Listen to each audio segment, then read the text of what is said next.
the median age of books being stolen from the library is about 1690 to 1700. And again, smaller books. And that makes sense, doesn't it? Because smaller books are easier to take out in your pocket. And that's why you see on that list that a lot of the books which are taken out are on shelves 4, 5, 6 and 7. They're higher up and harder to get. But one of the things that's really noteworthy and really surprising to me is just how many complete sets of books went missing. 8 volumes of a rather racy novel called The Letters of the Turkish Spy, published in 1694. It's an account, an entirely fake account of the letters of the Turkish ambassador in Paris back to the Ottomans in Constantinople about what the French get up to behind doors. And you can imagine the sort of thing which the late 17th century thinks that the exotic Turks would report back on the exotic French doing to each other behind closed doors. All 8 volumes of it go missing. It takes quite a bit of organisation and thought to get the 8 volumes out. I'd love to know whether the individual got them all out at the same time or came back volume by volume.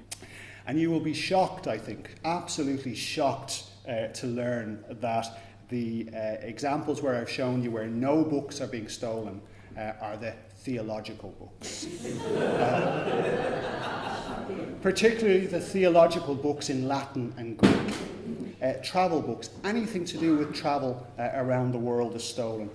For example, this is 1688. This is a relation of the voyage to Siam by 6 Jesuits, published originally in French and Latin, translated into English. The English edition from the library is stolen, not the French or the Latin.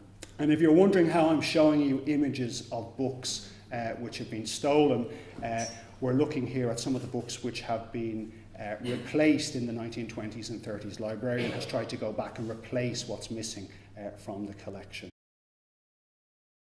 So they came up with an ingenious solution to the problem of theft. If anyone's been to Marsh's Library, you'll know what the ingenious solution to the problem of theft was. The cages. We used to lock readers in cages. So within 3/4 of a century, we've gone from an idea of the early Enlightenment, all men are born and remain free and equal and people are open to being improved, to beginning to discriminate between different types of readers. And it's a very important word, discriminate between different types of readers.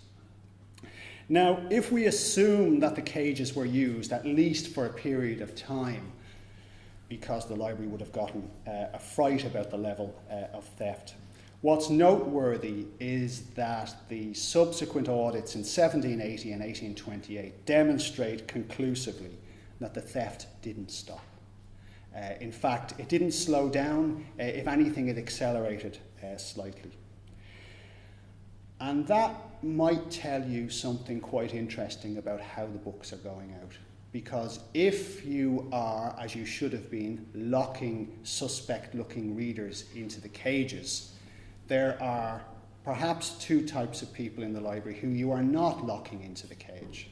The first is your staff, and the second are the great and the good of Dublin who come in. You might lock a lowly student into a cage on a cold winter's day, but a clergyman or a member of the nobility or the gentry who comes in certainly would not be locked into one of those cages and would sit in relative comfort at the central reading table beside the librarian, beside the fire.